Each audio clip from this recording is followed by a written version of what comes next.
Eto na nga mga chong, marami tayong BBA updates. Meralco, Coach Luigi Trillo, may sinabi sa Barangay Ginebra. Barangay Ginebra at TNT Tropang Giga, possible na muling maghaharap sa PBA Finals. Ngayon, natapos na ang elimination round at alam na natin kung sino-sino yung maghaharap sa quarterfinals. Ay kampi-kampihan na nga ngayon ang mga fans. Pero kung titingnan nga natin ang bracketing at trajectory ng mga teams, ay napakalaki ng tsansa na muling maghaharap ang TNT Tropang Giga at Barangay Ginebra sa PBA Finals. Pero paano ko nga ba nasabi yan? Yan ay based lang sa aking fearless prediction. Tingnan nyo, napakaganda ng bracketing ngayong PBA Playoffs at match na match ang dalawang kupunan. Pero kung magagawang makalusot ng Barangay Ginebra sa best of 3 quarterfinals kontra Meralco Bolts, ay mas magiging madali para sa kupunan ni Coach Tim Cone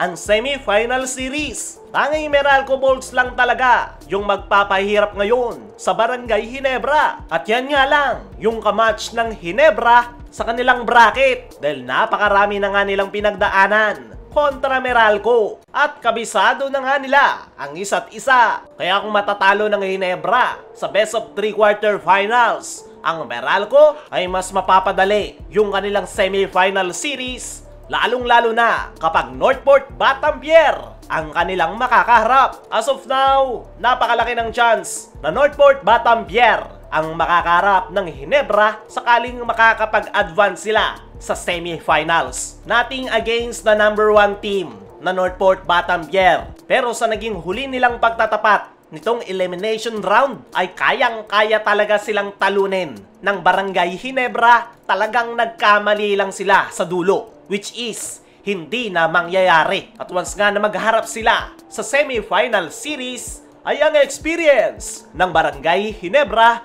ang kanilang magiging bentahe. Nandol na rin yung gigil factor ng Barangay Ginebra na bumawi matapos silang talunin ng Northport. At sa ganon ay makakapag-advance ang Barangay Ginebra sa PBA Finals. Pagdating naman sa kabilang bracket, ay napakalaki ng tsansa na TNT Tropang Giga ang kanilang makakarap sa final series. Unang makakatapat ng TNT ang Hong Kong Eastern, which is nasa TNT Tropang Giga ang twice to beat advantage. Isa pa, hindi naman sobrang lakas nitong Hong Kong Eastern. Malakas yung kanilang kupunan, pero hindi sila kagaya ng huling guest team ng PBA na Bay Area Dragons. Kaya masasabi ko na makapag-a-advance agad ang TNT sa semifinals, which is malaki naman yung chance na makakatapat nila dyan ay ang Converge Fiberxers. Pero gaya na naging bentahe ng Barangay Ginebra sa Northport Batampier, ay experience rin ang magiging edge ng TNT Tropang Giga sa Converge. Malaki yung chance na dikdikan yung magiging labanan,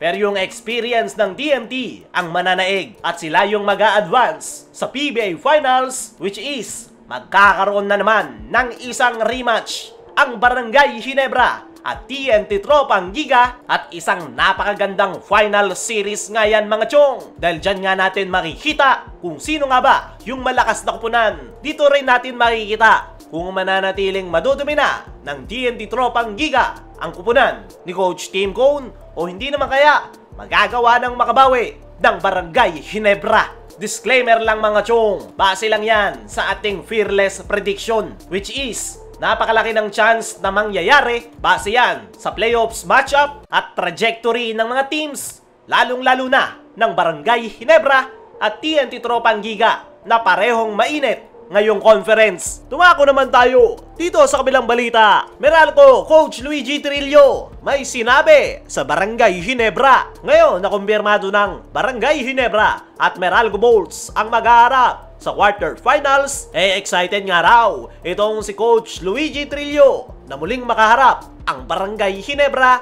sa quarterfinals. Tandang-tanda pa nga rin daw nila hanggang sa ngayon na nagawa silang ma-sweep ng Barangay Ginebra last conference, at noong huling araw nilang pagharap nito lang elimination round ay nagawa na naman daw silang matalo. Nabanggit pa nga nitong si Coach Luigi Trillo na isa daw dominant team ang Barangay Ginebra dahil sa mga bagong pyesa gaya na lang nila Troy Rosario, RJ Abarientos, at nagbabalik pa si Jamie Malonzo. Isang araw All-Star National Team yung kanilang makakaharap sa quarterfinals at gustong-gusto nga raw nila yung matchup sa Barangay Ginebra. Excited nga raw silang muling makaharap ang Barangay Ginebra. Gusto nga raw nilang bumawi. Alam nga raw nila na hindi magiging madali dahil hindi nga lang daw sa opensa malakas ang Barangay Ginebra, kundi meron din daw itong depensa at napakadisiplinado nga raw na team ang Barangay Ginebra. Pero kahit na ganoon ay kumpiyansa pa rin